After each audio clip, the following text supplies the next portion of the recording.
equality here at Clive Warren Park at the Say Their Names exhibit.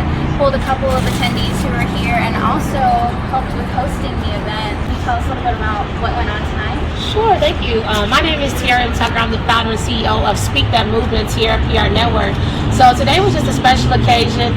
Obviously, we're all here for the Say Their Names Memorial, but on top of that, there was another organization out called Next Generation Action Network, and they hosted an amazing event, with entertainment. And I also came out here in unity and solidarity with them, with Speak That Movement, and we actually had a booth and we had an area set up to help people to reflect on the experience. Because it's one thing to walk around to see the names, but we want to go a little deeper. We want to tap into the mental space, and we want to encourage people to think about the names and then know their stories.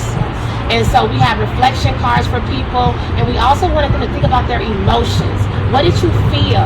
Were you angry? Were you sad? So that was what we did today. And we just, after the event, I actually spoke, so I was able to speak and empower people. But after everything, we just sat out and we were there just for people to come and talk. People that wanted to just, hey, I just want to share how I feel. We asked people, how do you feel? Because we wanted to just take that piece to the next level. And my sister here, and I say sister, she also brought the flowers. So now that's what we're doing now. That's awesome. Thank you so much for what y'all are doing. And I know, like a lot of people say right now, mental health in African Americans is just not only, we're dealing with two pandemics. We're dealing with racism while we're dealing with COVID-19 right now. So like as y'all were walking through these aisles, what kind of emotions were y'all feeling just going through this? I'm a trans everyone, actually. I think there was just a number of emotions that kind of crept up at different moments, at different times. I felt empowered. I felt hungry. I felt motivated to do different things in the community. And I also felt just a sense of community in this space.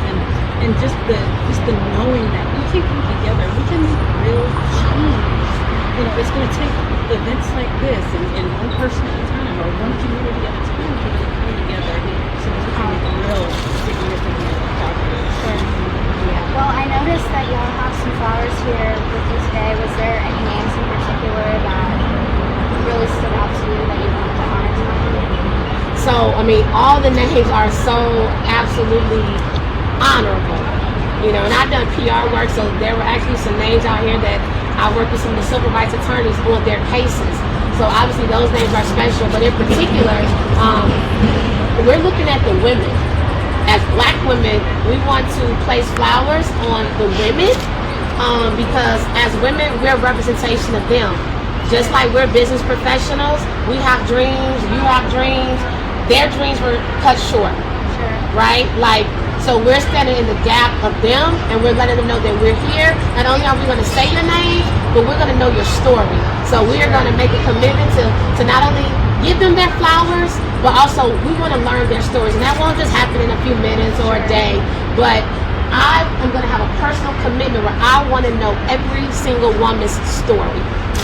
And we hear the headlines, Breonna Taylor, Tatiana Jefferson, the big names, but there's so many names here that didn't make the headlines, that didn't get a hashtag, and that aren't trending, that we want to recognize and honor tonight. So thank you so much again for coming out. Thank you for everything that you did tonight with your collection cards and everything. Sounds incredible.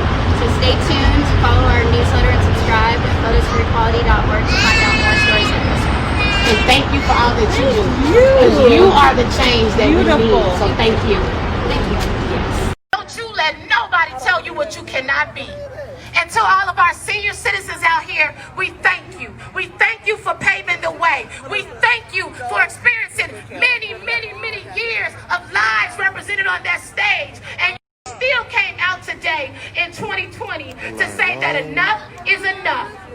So I ask that you all join Speak That Movement and Next Gen towards the back when this is all over. Only if you want to reflect. Because it's time for us to pause. Stop screaming and let's start whispering and talking to each other. Let's start having conversations.